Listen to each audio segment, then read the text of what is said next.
on the app, on your mobile, Talk Radio and Talk TV.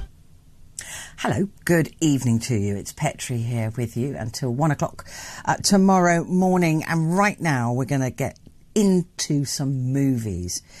I don't know whether The Nun. Anyway, we'll ask Van Connor about it. He's a film critic and he's here now.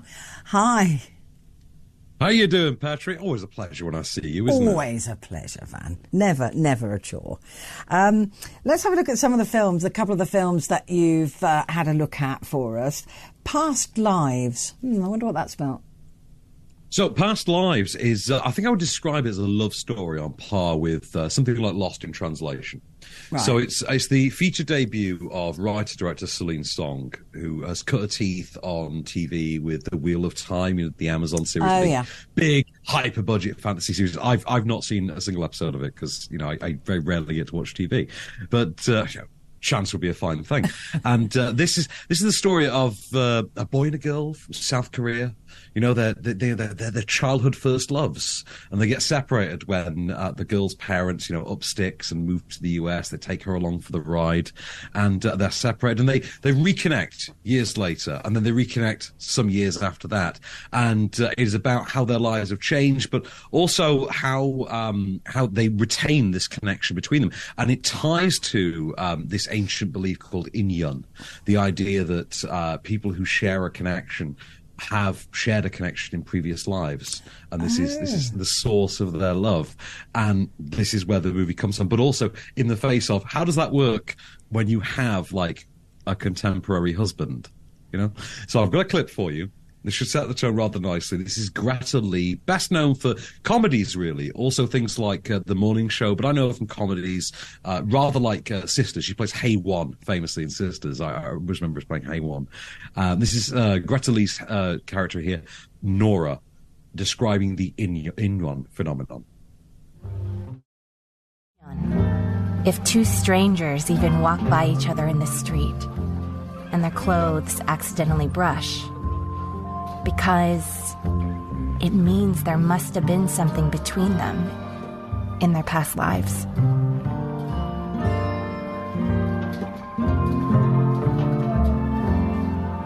If two people get married, they say it's because there have been 8,000 layers of Inyon over 8,000 lifetimes. Oh, wow. So it's not a South Korean film then, because I'm a big fan of South Korean movies, but this is not a South Korean film.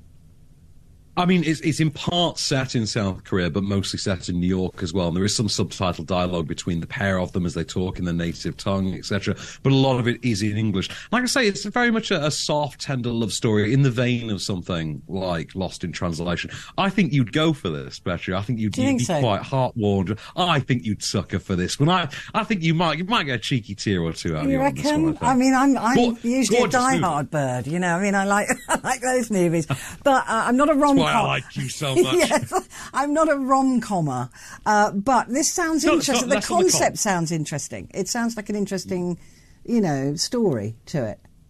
I think I will definitely watch it. I will definitely watch it. Definitely great performances. I'll let you know if I cry or not. Please do. I'll definitely let you know if I cry. The Nun 2. Did we need a Nun 2 after Nun 1? Well, I mean, Whoopi Goldberg got a second go back in the habit, so what? Yeah, so why not? Why she shouldn't have done. She shouldn't have done. I think you'll find there's a fair number of people in the world who argue that Sister Act 2 is somewhat superior to the first. I am not one of them. I'm not one of them. The sequel lacks Harvey Keitel, all I'm saying. Yeah. But, so The Nun is back. It's another round of the Conjuring spin-off series. Sister Irene, played by Taissa Farmiga, younger sister of the Conjuring series lead Vera Farmiga, is the young nun who is brought back onto the trail of the demon Valak, who manifests through the form of a demonic nun who is, cutting a swath across 1950s Europe, and only she has the experience to take said demon down based on her experience in the first movie, of course, which in this case takes her to a girls' boarding school in France. I've got a clip for you, and be warned, this includes some Smashing Pumpkins. Oh. I saw a nun.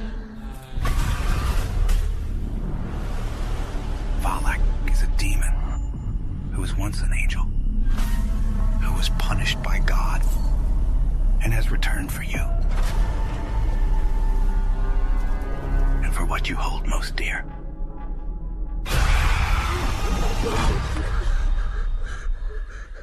What's she doing?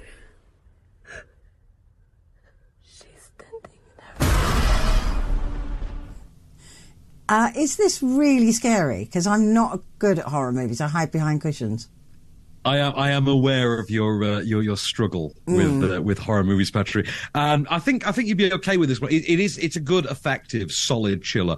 I mean, it's basically a 3-star movie, but these things are, I mean, the Conjuring spin-offs and the mainline series are made to a decent standard.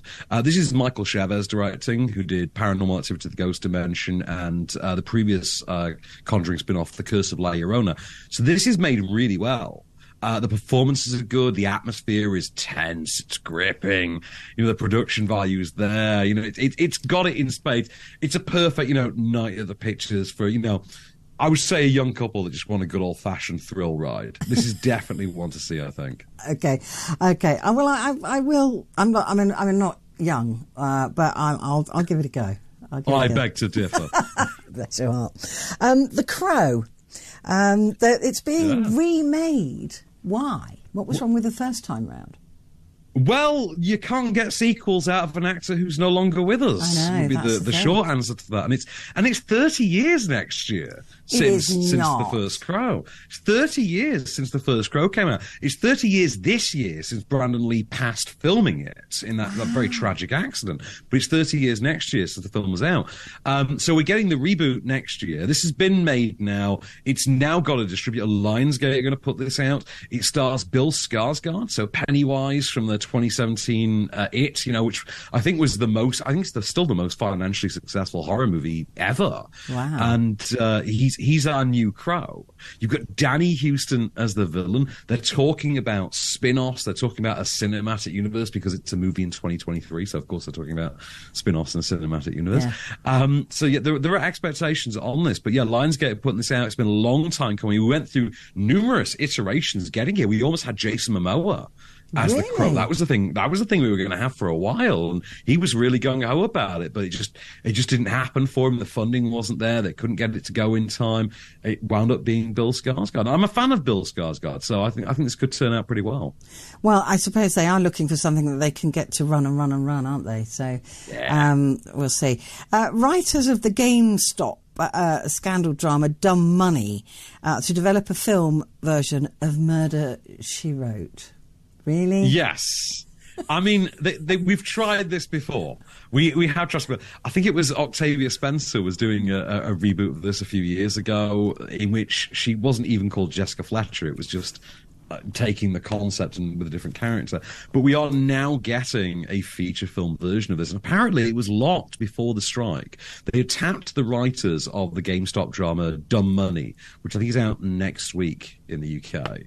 They had tapped them to put this together. Amy Pascal, who used to be the head of Sony, was the head of Sony during the infamous hack back in 2017, 2018. She's going to produce this, and she's gone into independent producing work in recent years and put a name to the Spider-Verse movies, most notably as well. So she's going to be spearheading this. This could be a franchise. I mean, if Ken Branagh can churn out three Poirot movies for Disney, I don't see why we can't have a Murder, She Wrote film franchise. But we've already got... I don't know if you've seen After Party on Apple.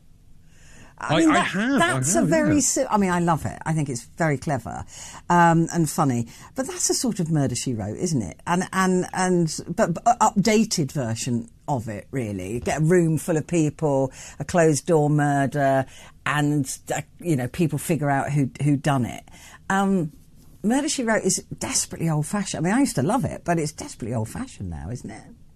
I kind of agree with you, but I do think these things are timeless. Poker Face, for instance, with Natasha Lyonne and Ryan Johnson. Yeah. That's basically Columbo. That is basically Columbo, if we're being honest. Yeah, it is. And it works, because you can't beat the classics. Having said that, I would still give my right arm to see Mark Ruffalo play a big screen version of Columbo. Let's quickly talk about Tarantino. I think we've got a minute. 10th and possibly last film? Well, he said it's his final film, but I never believe directors when they say it's their final film, because Steven Soderbergh's been retiring for decades, and he keeps churning them out. Tarantino's doing his 10th and final movie. It's called The Movie Critic. We have a star. It's going to be Paul Walter Hauser, who I think is most known now, really, for his sort of supporting role in Cobra Kai and I, Tonya, for instance. And he's really known as a supporting, but he's had lead roles, but he's really only known being supporting. But he's a great actor. He's a very good performer. He's going to play the titular movie critic. It's set, I believe, in the 60s and 70s.